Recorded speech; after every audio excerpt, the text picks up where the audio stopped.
Hello, everyone.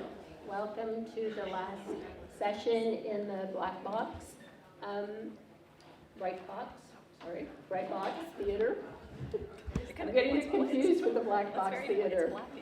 Okay. Anyways, my name is Susan Mockler, and am the moderator / participant in this panel, which I'll explain in a moment. But I did want to say a few words first. One of the things that I've been hearing over and over again today in the panels has been communities, been discussion about community.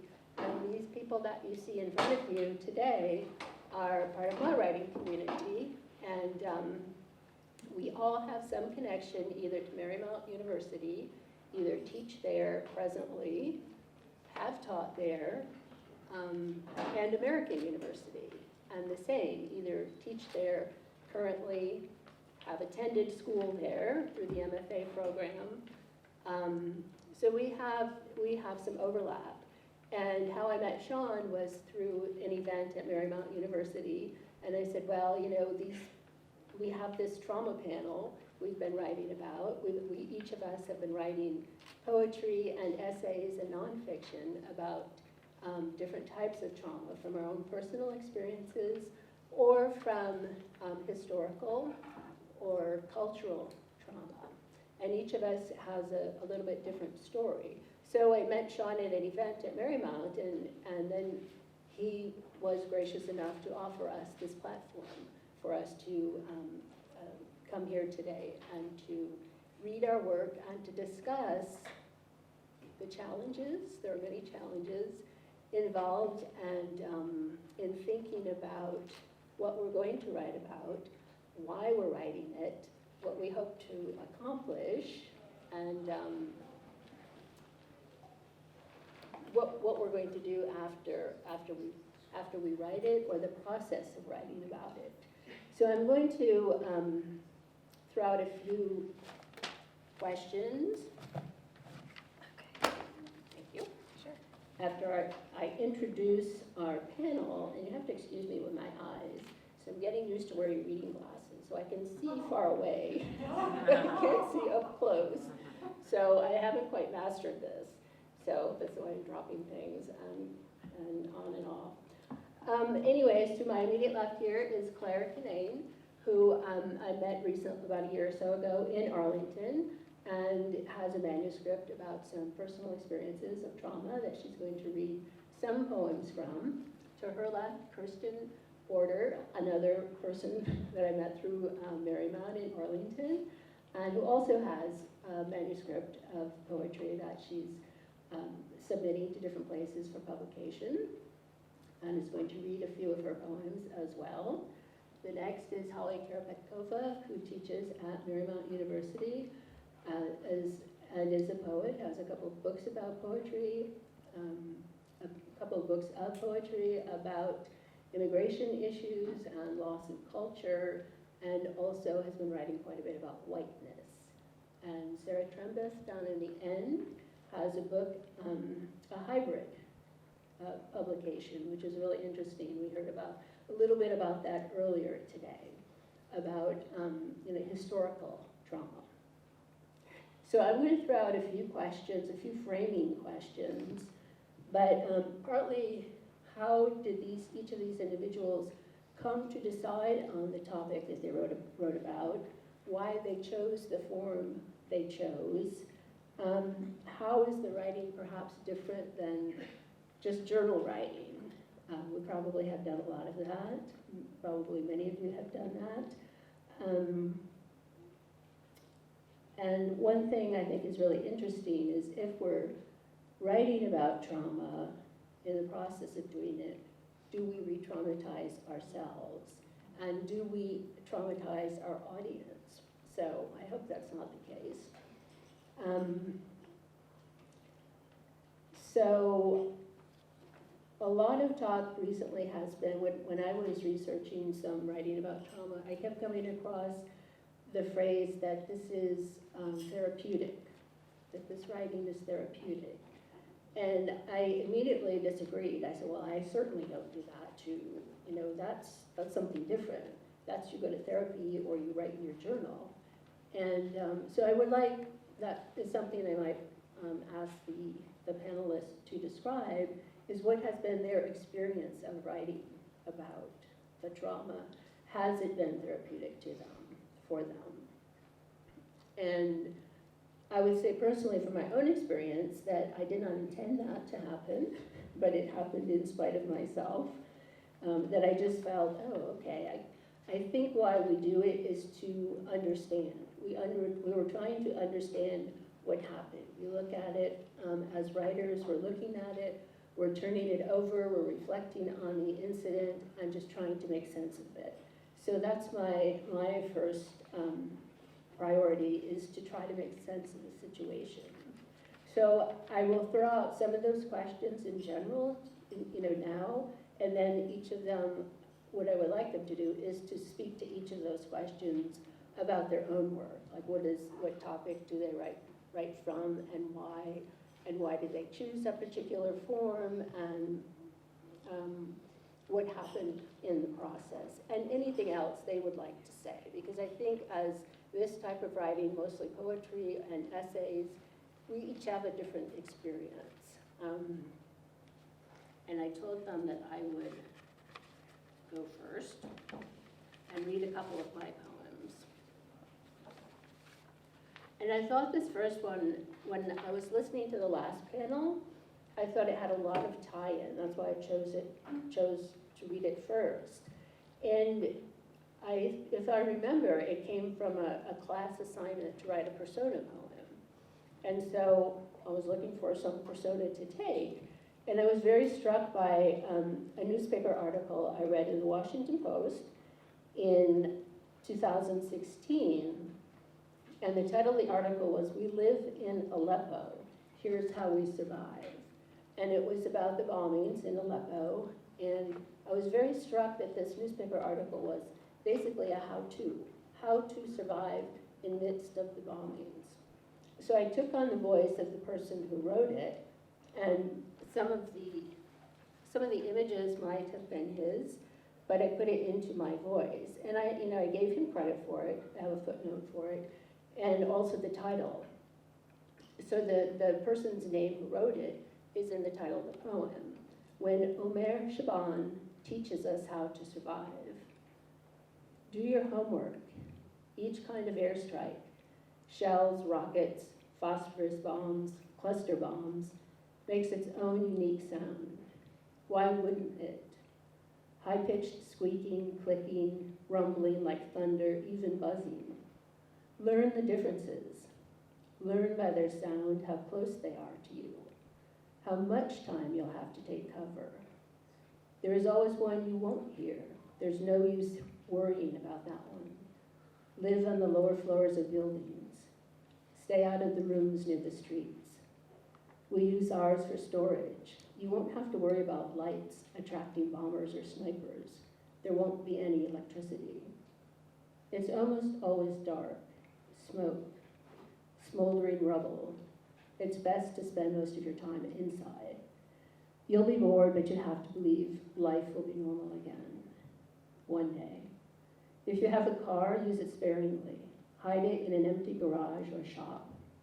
Make sure to keep the car windows cracked just a bit.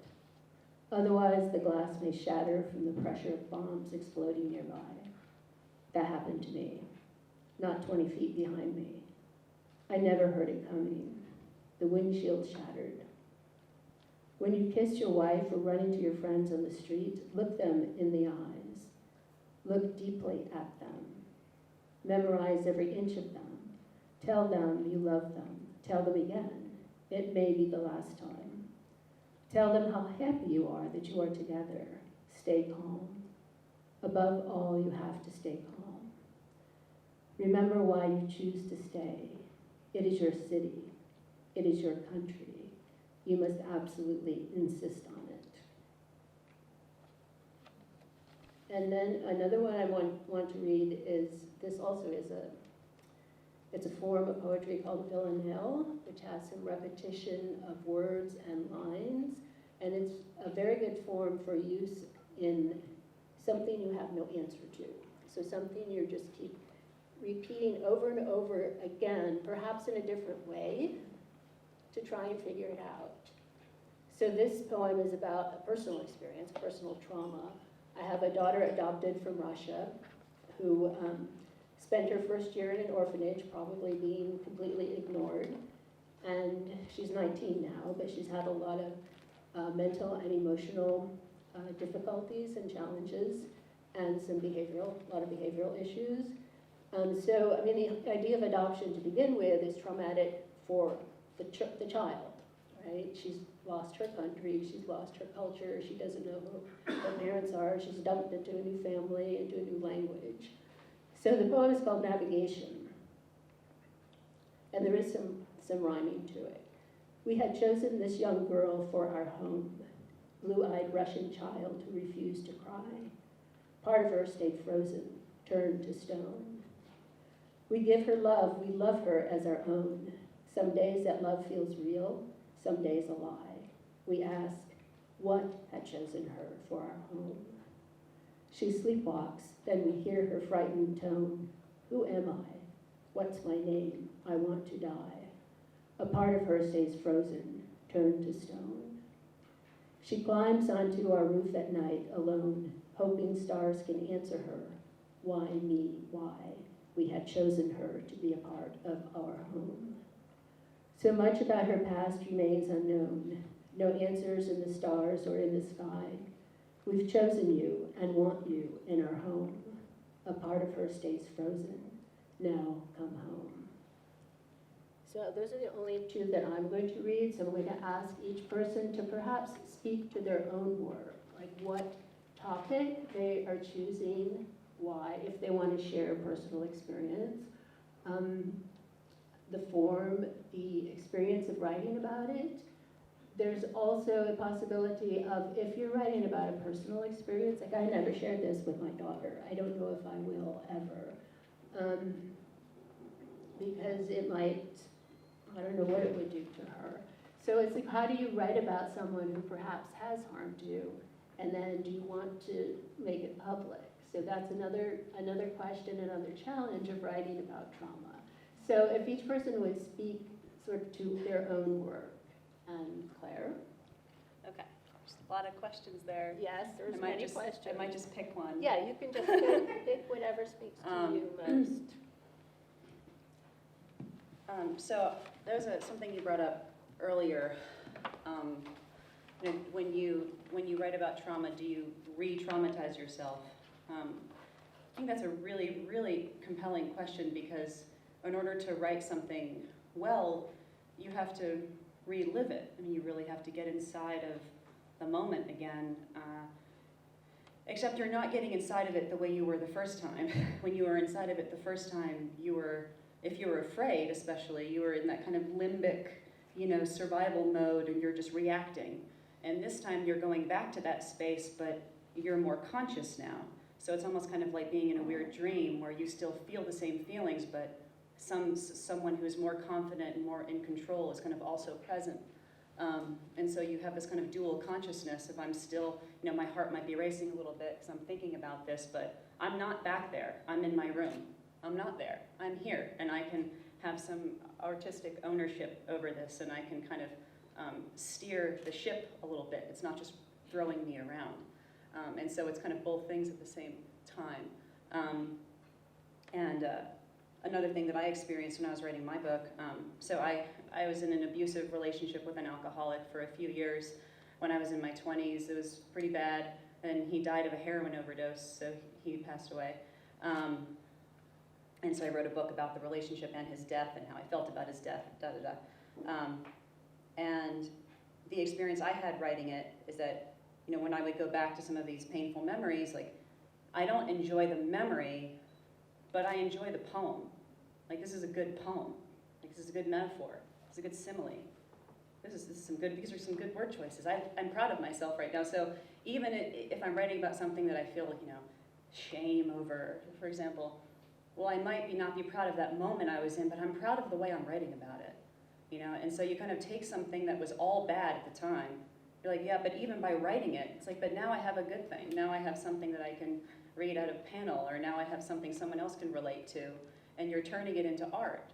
And that's kind of the only good thing that you have about it. If it's trauma, it's hard to, there's not a lot of bright sides to trauma.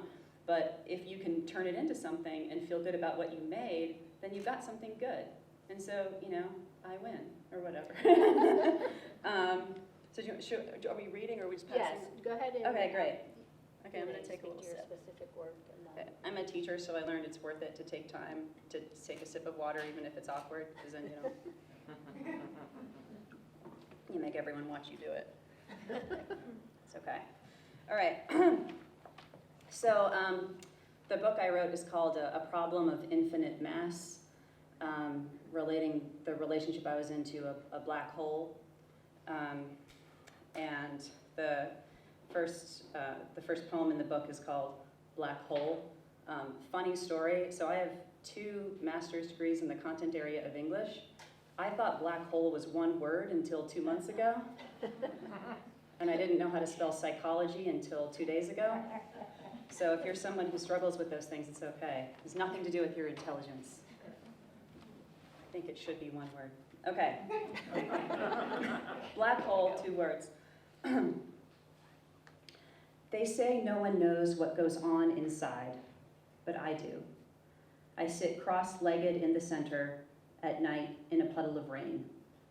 They say water can't escape such massive gravity, but it soaks my genes through, washes over my skin completely till there isn't a dry inch left. Even stray dogs seek shelter when it pours, but I love myself too little. My boyfriend threw me out again, swung his arms like an ape, shoved me out the door. There is no reason. Reason lives outside this space. But there is some light. A neighbor hears me wailing and turns on a lamp. I see his silhouette, face pressed to the glass. In the flat above, my boyfriend turns the TV up and up and up to drown me. They say black holes will destroy you down to the atoms. But eventually I stand, wring water from my shirt, walk back to my car and slip off my sopping shoes. When the engine is hot, I angle the vents at my chest, unbutton my shirt so the heat hits my heart as I wait for his call. Okay, this one's called The Bag. He was massively suicidal, so warning, this is about that. The Bag. In the morning, he pulls a grocery bag tight over his mouth, tries to die, then gives up. By afternoon, he's vacuumed the entire house, trashed the bottles, dumped the ash. He leads me by the hand, shows me his good work. It isn't much, but it's all yours, he says. He rolls out a rug with pastel greens and baby blues. His voice is eerily soft. I'm not sure where I am. When I ask why there's a bag on the bed, he tells me what he did. Blood leaves my head as I picture it, his smushed lips, wet fog of his breath. I shut my eyes, but he wants them open. He says to prove I love him, I must really look. And this is the last one I'm going to read. He died in 2013, and the last time I saw him was 2010. But I went to his service, and I found out that from his mom that he had died of a heroin overdose alone in a motel room somewhere in San Diego. And he had been sober for a year before then, and sent me a really nice amends letter. As nice as it could have been. Not that you can say sorry for all this stuff, but and then he died, so it's quite sad. Anyway, this is from the perspective of the person who I imagine found him, because someone had to find him, and she's out there somewhere, or he. The maid who found you. One can only assume it had been a normal day. Pushing the cart, tucking sheets, pulling wet towels from the floor. First the main level, A1, A2, A3, then upstairs for the Bs. Lunch, coffee, cigarette. She'd heard stories of it happening. Men check in to shoot up and never leave, but it's safe to guess death did not consume her till the door clicked and the smell hit. Did she rush home to hold her own son so tight he moaned? She knew you were somebody's boy, but she didn't know Wendy, barefoot in her nightgown, worrying out loud that you would die in her sleep.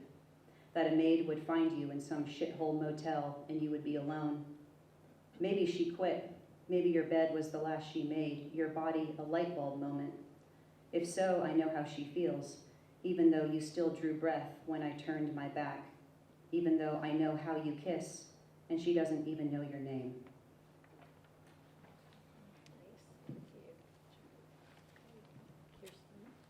Hi, my name's Kirsten. So as a teacher, I'm always questioning, well, does it work?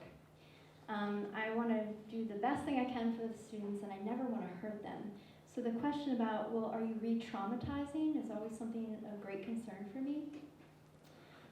In the aftermath of Hurricane Katrina, teachers especially were really at a loss for how to help their students. They saw students in absolute crisis. And so there was a study, a 2-year longitudinal study done right after the hurricane. And the whole city was divided in disaster zones. And there were, 10 teachers in 5 different high schools that gave permission for someone to follow their classes. And they agreed to do a writing with the class every day. And it wasn't so much of write about your trauma.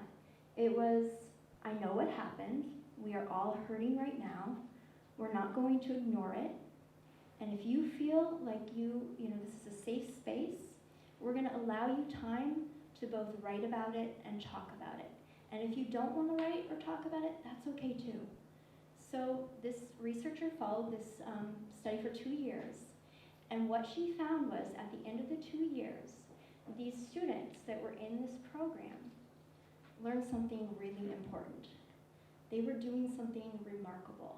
They were learning how to be resilient. And that's what writing about trauma helped these students do.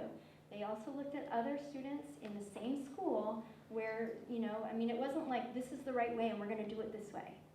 Really, to be honest, they were all kind of blind. They didn't know what to do. So it was almost an experiment at the time, not even saying this is going to work. And for the teachers that didn't do that, especially for the teachers that admittedly said, well, we thought it probably was not good and we just wanted to move on and get the kids to kind of develop a normalcy right away and get right back into life, they were having massive problems with PTSD issues, including violence within the classroom. So some of these teachers that were interviewed were saying, when I stepped into my classroom after Hurricane Katrina, it was chaos. And I've got to be honest, we are now at the end of 2 years and I never got control back of the classroom. I don't know if I really helped my students. And it was not that way with those teachers. And by the way, it wasn't perfect. So the teachers that did this study and agreed to do it, they were like, well, we still had some issues. But by far, they felt like they really helped their students. So when I think about writing about trauma, number one, yes, so does it help? And I think it does. I think one of the things that the teachers saw that it did for the students was it allowed them to find, they were feeling really lost. Some of them didn't even know where they were going to go spend the night that night. They'd been uprooted, they were being bussed in, they were living with non-family members, and they really felt lost. And writing gave them a sense of place. And so for me, when I'm writing about trauma, I think reclaiming memories, writing, talking, gives me a sense of identity of, okay, but yes, this happened, but I know who I am. I'm still here. And the first poem I'd like to share with you is called Looking for You. And I think this does a good job of illustrating what that means to me about no matter what happens in my life and how lost I feel, if I can still find myself and still believe I have this core essence of I know who I am, I'm going to be okay. I'm going to create resiliency. So this is called Looking for You. On Sunday, I walked to a junkyard where rusty pipes snaked through the wreckage of cardboard and rotting plywood. I stepped over broken folding chairs, bent spring mattresses, burnt out bulbs of last year. I thought you called out to me when the half-gone sun shone upon splinters of mason jar glass. I thought I felt you when the wind stirred and tore into my fingers. Did you find yourself here in the tangle of frayed twine and fence wire? I strain to hear your voice rise up from the waste. And then I just wanted to say one other thing. When thinking about trauma, and some of the group, I think you guys are going to talk about collective trauma a little bit, is always my go-to, one of my heroes is Elie Wiesel. And I think he did something really, really important. I think he was writing about trauma not only for himself, but to give voice to so many others that were really trying to make some sense of something that made no sense whatsoever.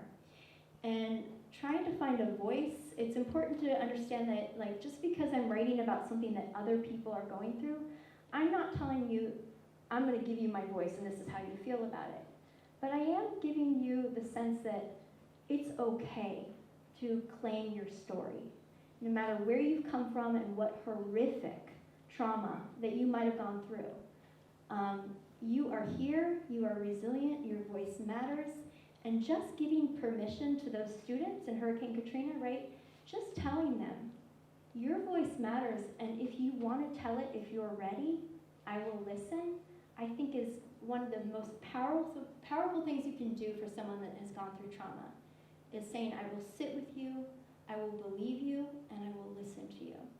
So the last poem I'd like to share is this idea that a lot of trauma survivors really have spent a long time reckoning with silence, trying to figure out what should not be told, what should be told, when it's okay to be told, who I can tell it to. And when you can claim your story and claim your voice, I think you have achieved something huge. And I think that's what Elie Wiesel did. So this is called Spoken. Silence is wanting to say, but knowing you cannot. A whole world inside you, locked, unknown, to everyone living outside of you. Long nights imagining the words as they would be spoken, the way they would fill the air if you could paint them across the skies. But out loud words cannot be undone, so you bury the truth. You make unreal the real. Forget, forget, forget. One night long after the forgetting, you remember a song. The words are lost, but the music comes to visit. She is familiar, you invite her in. You start to sing again, note by note, then the melody snatches of harmony until the words find their way back to your lips. Alone, you breathe a word. You say a word. You sing a word out loud. One day, when you are brave, you let a word escape into the air. Someone may hear you. Someday, when you are braver, you will paint a string of words across the sky, and many will see you. And your words will punctuate the darkness like so many stars. Thank you, Kirsten. Thank you, everyone, fellow panelists, and thank you all for being here. It's really nice and cool in this room. I'm very grateful, grateful for air conditioning. My name is Karapetkova. I actually teach a graduate course on writing about trauma, so I have a lot of information. I'm not going to share it here, but if you're interested and you want more information, I know a lot of texts that you can turn to. There are a lot of books that can help you start writing about trauma. I've brought some exercises, if you're interested, that I use with my class. I just want to confirm what the panelists have said so far. A lot of research on trauma and a lot of what writers say about writing trauma is very much along the lines of what the panelists have told us so far. I'm going to get sciencey just for a second. Neuroscience has confirmed what psychologists have been studying for years, starting with Freud and his studies on PTSD, survivors of war, that trauma is something that is experienced too soon. You're not ready for it. So part of you is actually in the moment experiencing it, but what neuroscience is telling us now is that your prefrontal cortex, which is your logical, thinking, rational part of the brain, goes offline. Your amygdala steps in, it's fight or flight, and you're basically completely out of your logical, rational mind when a traumatic experience happens. So when you're experiencing PTSD or when you're trying to deal with a trauma, what happens with flashbacks and the memories coming back a lot of times is your brain and your body are trying to process what happened. You're trying to somehow get back to that experience so that you can experience it fully. So one of the things that writing and any kind of art or expression, or even just telling your story, one of the things that helps you to do is to get back, and telling it to someone who's listening. It's really important that you have a listener of some sorts. Is get back into that moment and put that experience, that event back together again in a way that makes more sense. So it puts you back in control. And it's really interesting, probably the traumatic experience, the collective trauma that's been most studied at this point is probably the Holocaust. A lot of scientific studies have been done on survivors, and there was the Holocaust Project of interviewing survivors, and they have these amazing things that they say about telling their story and why they chose to do it. And some of them feel this kind of amazing triumph. Like this one woman said, I knew when I was in the middle of a concentration camp, I knew I was going to survive. I told myself I have to survive one day longer than Hitler so that I can tell my story. I want people to know what happened. So there was this kind of empowerment of surviving what she had survived and living through it in order to tell it for the community of the other people who didn't survive, but also to tell it for herself and to re-empower herself over this great evil, this horrible thing that had happened. And I want to read a little bit of a passage from this wonderful book I read this summer by Animata Forna called Happiness. Has anyone read that? It's a really new book, and it's based on the story of a man who is a psychologist who works in war zones. So he goes in and he deals with PTSD victims. And I want to emphasize hope, the hope that is available for sufferers of any kind of trauma. And he just expresses this really wonderfully. And at this point, he's giving a speech to a large group of psychologists. And he says, what if, by labeling our patients damaged from the outset, we not only condemn them to a self-fulfilling prophecy, but have overlooked a potential finding of equal importance, that the emotional vulnerability of trauma is oftentimes transformed into emotional strength? What if we were to have revealed to us that misfortune can lend life quality? Whatever does not kill me makes me stronger, yes. What if I told you that there are times when whatever does not kill me can make me more, not less, than the person I was before? And so I think part of what we're doing when we're writing and telling our stories is getting to that point of strength, getting to that point of resilience and empowerment. I'm going to read just one poem about the death of a very dear friend of mine who was practically my brother growing up and died of this horrific type of melanoma. He discovered it and was dead within a year. He had a 2-year-old daughter, and I was just extremely close to him, and it just completely took my breath away. And it was an experience I was very interested that I began writing about almost immediately. It's as if I knew I needed to get something on the page. This is not the case with all of the traumas I've experienced. There are some things that I have never written about, which I also find interesting to think about. I may just not be ready to let it go or to have it out in the world. I will read tonight. I'm reading again tonight, so I'll be reading some of my poems about whiteness, which is a collective trauma, racism that is really, I think, the collective trauma of our country. We're built on the Holocaust of Native Americans and slavery. So I think it's sort of at the root of a lot of our issues in this country.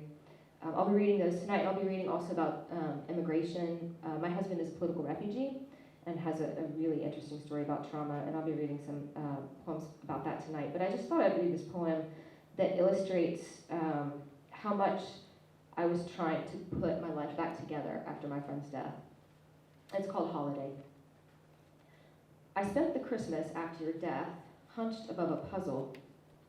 It had 1,000 pieces, the unmatched angles of a forest caught by early snow, bright yellow leaves still clinging to their branches. The photograph on the box was so clear I could see each crack of rock. Each leaf hung above the brink of winter. The pieces lay scattered about my dining room, a mess of white and yellow, waiting for me to set it right. So many thousands of leaves, so much crumbling. Who could count? Even a sister, even a wife of 10 years, one day gets out of bed and puts on red, either because it's Christmas time again, or because the black dresses sit unwashed in the laundry and there's nothing left to wear. I told myself the leaves weren't worth it. I told myself you were just another falling. I did the laundry every day. I never solved the puzzle. Thank you, Holly. I'm not Do you good want with to my put glasses your, yet. you're okay? Thank you. It's so interesting listening to everybody. When Susan asked me to be on this panel, I sort of felt like, I don't know, I don't write about trauma, so I don't think I can be on this panel. And she must have thought I was nuts because she had listened to me read from my book, and she had, workshopped my upcoming book, and there's a ton of trauma in it.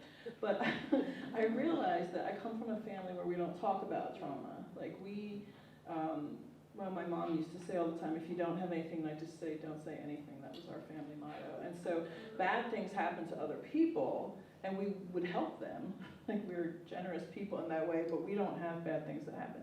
But my family also encouraged me to read all the time, right? I became an avid reader, and I realized that really good writers write things that we can be healed through, right? And so as I began to write, I'm certainly drawn to trauma, but my road in is sideways, and I'm still not quite comfortable with it. I write a lot about historical trauma. My main topics are slavery and European colonialism in Africa. I feel as though it's my duty to give voice to people who have been silenced by historians who aren't comfortable with their stories.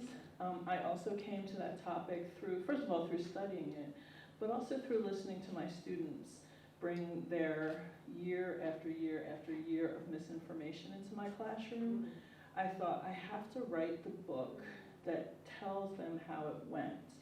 And so I have to relive it, but I also have to frame it in a way that's palpable, right? So how do you take like horrific things and make them palpable? That's really been my question as a writer. And that's what I tried to do in my book.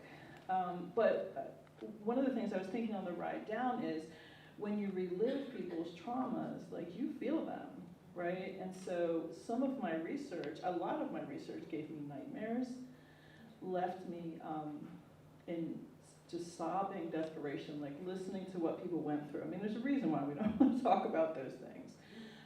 And so as I read first-person narratives, right, I do primary source research, and I read what people said about what they went through. And the torture and the separation of families, and it's hard to read. But I was really dedicated to creating something that my students could learn from. So a lot of my process as a writer of those topics had to do with self-care, honestly. It's interesting, I wrote a lot when I was single, and then I've written a lot since I've been married, and listening to my husband talk about my process has been really educational for me. Like, he will say to me, like, I see you when you reach the point and you have to stop and get up and take a walk, because it affects me. Or there are times when I take something in that's horrific and I burden other people with it. Like I can be a real bummer at a party, so I've had to learn how to manage that.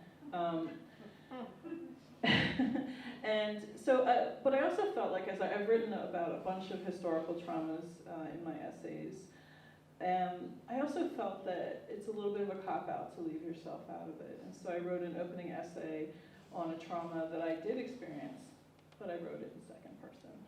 I couldn't be like, I just couldn't do it. And so when I read it for the first time in public, a friend of mine was in the audience, and she was weeping, and she was like, oh, Sarah, I'm so sorry that you went through that. And I was like, well, how do you know it was about me?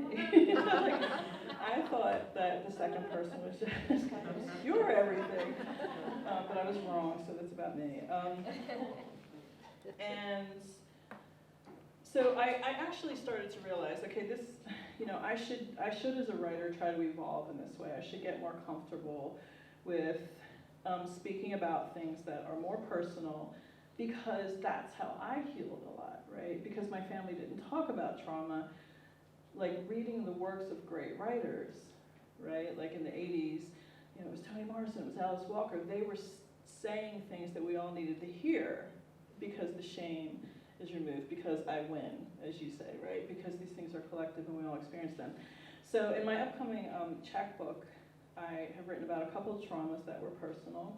One is the death of my best friend from leukemia, and one is an alcoholic who I was in love with who died suddenly in a car crash. And I think I have to write a long time after the trauma. So the car crash one, I literally couldn't write about for 20 years, because I think because it was sudden, and because the relationship was intimate. I tried, but the work was horrible, right? It was self-indulgent, I think, and it wasn't processed enough to be used to anybody. I could write about my best friend a little bit better because it took her 2 years to die, so there was more processing. So I'll read two about the boyfriend. This one's called Anon. Anonymity, bringing me from this city, element in a new nest. This must be madness. The clan, its epithets, casseroles, remote controls, potato croquettes, kickstands and crimson predictions. My sense of it is not good. You sing Leonard Skinnard, but you take out my braids, you aren't afraid.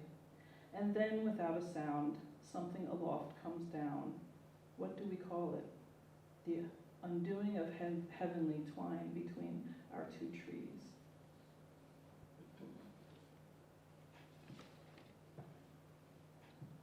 So also it was an interracial relationship, and I wanted to write about that, so that's what that poem was about. This one's called Apostasy for Michael. You traced the shape of my finger with your name. You traced the shape of my face with your finger. You'd say my name, just so that I'd awaken. But knees to the neck of the living, your crosses came down. Altar was not carved. Baptismal pool, 90 proof. And you, son of woman, went under way too soon. Your cries were winged imperatives to the sky. You were broken, all right.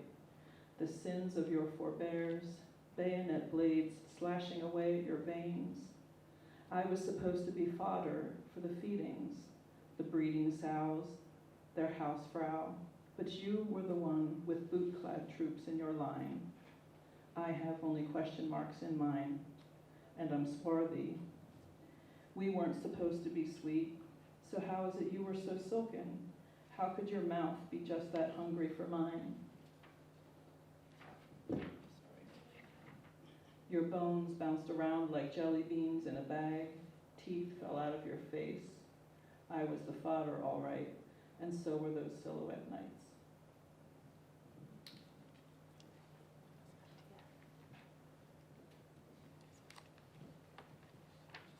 Thank you. Thank you to each of the panel members here. And what, I guess the word that I am struck by is just the power of telling our stories and the power of someone hearing it.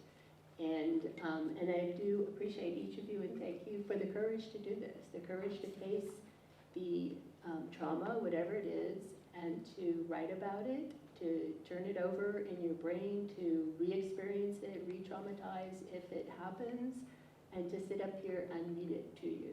So I thank you all for listening and for being here, and would love to hear some of your comments, questions that you might have. Yes? John, one in terms of structure, in terms of trauma, and the use of white space, that perhaps some of the especially hope by use of white space for things they cannot say or they have that silence. Sorry, go ahead. No, go ahead. There's a really wonderful quote from Mallarmé about free verse. He says, the breakage of the verse enacts the breakage of the world. And so a lot of poets use fragmentation when they're writing about trauma, and I love to use fragmentation and the white space on the page and to move things around, because there is this kind of silence and there's this kind of breaking. And a lot of times your language has been taken away. And so taking your language back, sometimes in a fragmented form, makes more sense. As a follow-up question? Yeah. I know a lot of writers are looking at paintings where all of a sudden, maybe I'm in a museum and I look at a picture and all of a sudden something triggers a memory and I begin to deal with some of that. And so that's happened. I've seen writers do that. Yeah.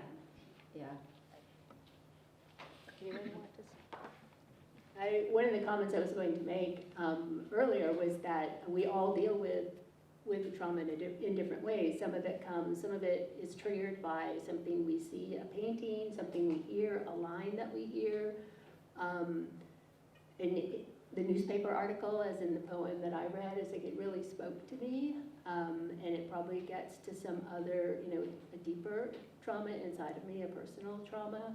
I know that people write quite a bit about these national traumas, like the gun violence we heard about earlier, the nonfiction book about the Virginia Tech shootings. I haven't written about that, but I wrote about Sandy Hook, and what triggered that for me wanting to write about it was that image of all of those children, all of those coffins. So it's just something, I might have seen it on TV, I might have seen the photographs in the newspaper of those, 20-some coffins, of those really small, those very tiny coffins.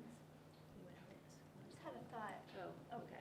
Go ahead. Oh, I just wanted, real quick, just because Ethelbert said something that made me think about what we were talking about with the different traumas is this feeling of not having control over what happened to us. And I wonder, it would be a very interesting study if you did follow some of these students and after they just got that chance to do the self-writing and the reflection, then if you help them to find different structures where they were able to create their own rules, that's one thing that's really cool about the page and writing is that you truly are creating a world of your own where you get to establish the rules. So I imagine somebody that has been displaced and feels lost and feels like everything has shaken in their world, that might be extremely therapeutic to be able to be allowed to create your own rules and writing and structure.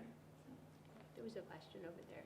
Yes, there's a quote that comes to mind, and I can't remember if it's Toni Morrison or Maya Angelou, but it's basically there is no burden so great as carrying within us an untold story. Who did? I think it was around Oh, okay. And that, I think, for some of us, the trauma was actually more intense by not having a voice. Absolutely. And so for me, the writing through trauma is actually part, yes, there was a lot of years of therapy before I could write about it. But now it is soothing to feel like I have a voice. Awesome. And So your poem, Words Across the Sky, was unbelievably powerful for me. There's a lot of research too about trauma victims who haven't been heard or who try to speak and are denied. It's basically re-traumatizing. And Elie Wiesel, I'll go back to Kirsten's example, his Holocaust narrative. He tried to publish it for decades, and nobody would publish it. Nobody would hear what happened to him. And it was, in a way, a re-traumatization. It was having to experience what happened again, not in a healing way. So I'm really glad that you shared that, and I'm glad that you've found a way to get that story out. I work in the field of mental health, and so I get a lot of vicarious trauma, where I'm listening to the stories, and I work with children, and some of them are, pretty horrific.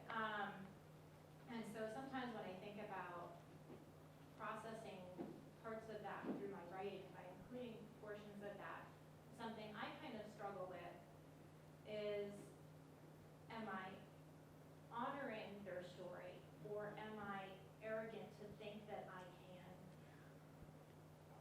even touch it?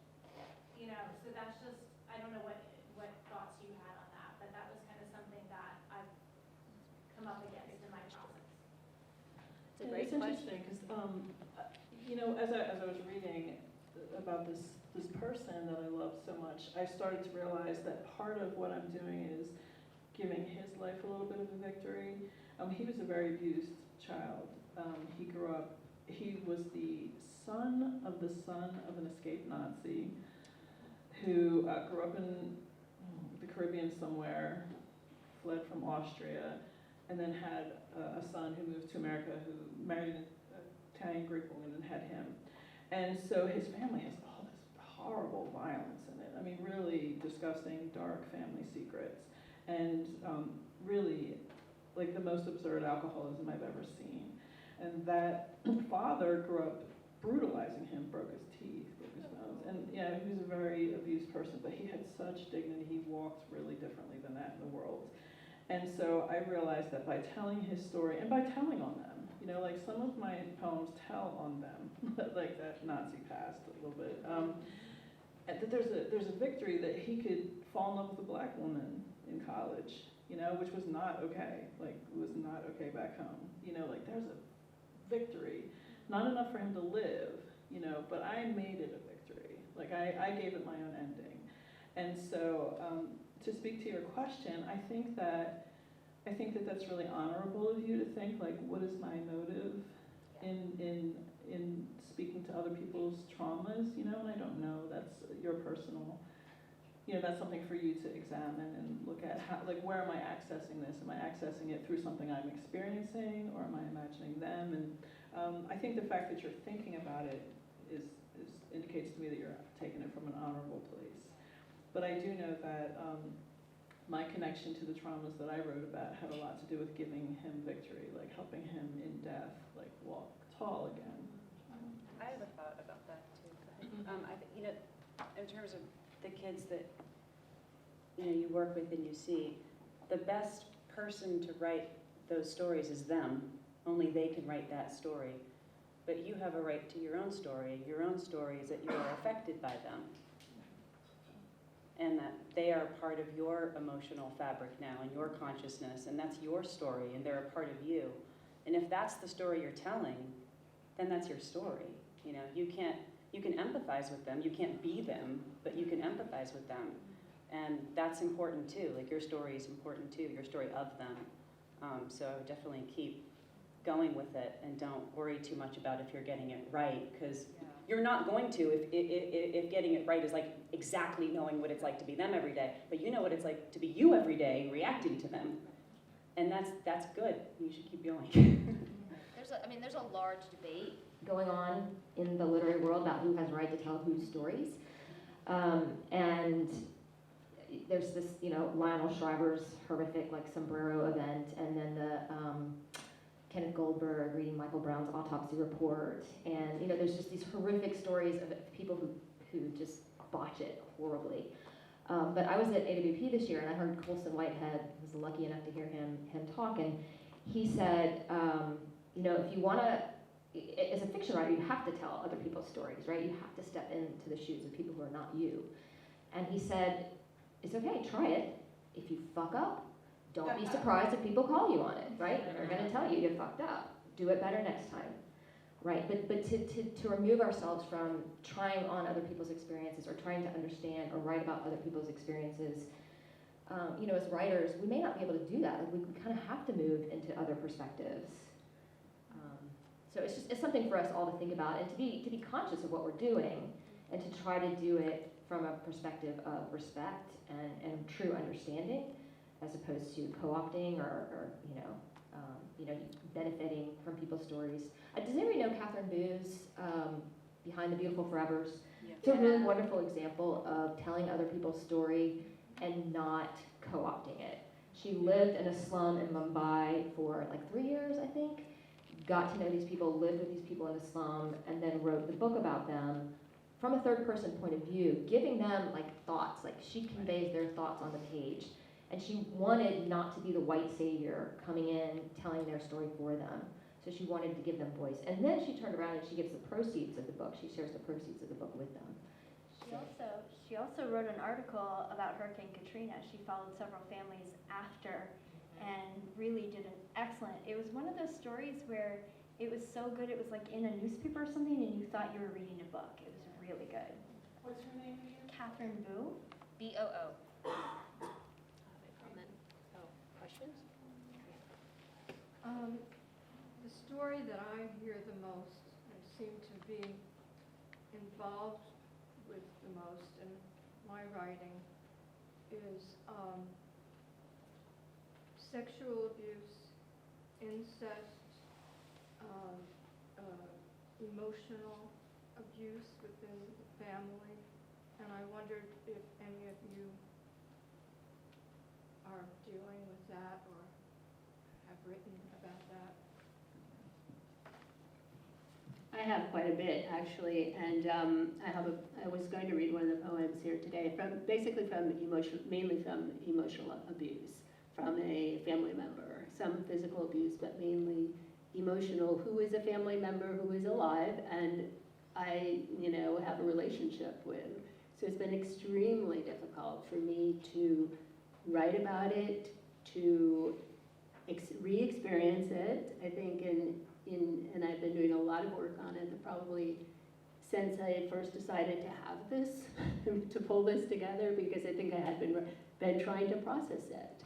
And part of me said, well, maybe it wasn't that bad. Maybe it wasn't as bad. Maybe she didn't really do those things.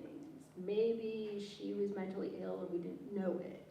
And which are all, that's probably true, but the fact of the matter is those things still happen. Maybe she does not do them today, but those things happened.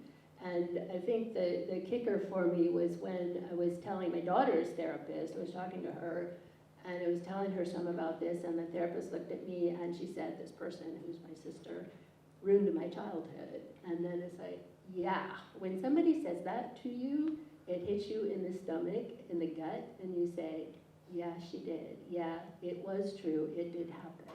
So I write about it, but that's one of the things that I don't know what to do with it. Like, I don't want it published necessarily because I don't want her to see it. So it's kind of in private. I have had a lot of healing through the process of owning it, of just, I never even would say that to another person, that my sister was abusive. This is my older sister, who is also a writer. So, and we have great conversations about writing, but, that's a really painful and emotional experience that I've had. But it has given me some agency, I think is the word, when I've written about it, and so it's possible. Any other comments? It's a hard book to read, but if you haven't read Mary Carr's book, Liars Club, I highly recommend it. She actually came to Marymount and talked with our students, and I thought she did something, it's a memoir, so she was writing about her own experience with that in the family, the shame that she had. A lot of the students wanted to know, well, aren't you afraid now? Obviously in your small town, because I think she's from Texas, right? That like everybody knows everybody and they'll know, and she basically was like, I'm at the point where I don't care anymore. I've been hurting so long for this, and it's kind of that point where I deserve a voice. I can claim my story. Frankly, what was really shocking, she told our students, which is not in the book, is that after the book came out, people in that community wrote to her and said, you did it to me too. It was awful. And so I'm going to warn you, it's hard to read. But she does it amazingly well, and I really recommend if you can Google her name on YouTube. She talks about it. One of the students even asked her, well, do you find it therapeutic writing about this? And she said, no, it's cathartic. I think therapy happens at first when you're processing. And when you're ready to actually put it out there, it better be cathartic by then, because if it's still therapeutic, you haven't done your work just yet. You probably want to sit and wait on it just a little bit longer. Because there is this feeling too of, it's fine if you want to write about trauma whenever you feel ready, but you are going to feel differently about your trauma later. So doing anything right away might not be a great idea. That's what I warn students. It's okay. I want them to have a voice. I want them to write anything they want to write about. But don't do anything drastic right away, because that is yours. You own that story, who you want to tell it to, how much you want to tell it to. If you give it away right away and you change your mind later on, it's kind of hard. So especially when you're younger, you have this feeling, oh, I need to tell everybody everything. No, you don't. No, you don't. Don't do it. I think we are about out of time, so thank you all for being here and for listening to us.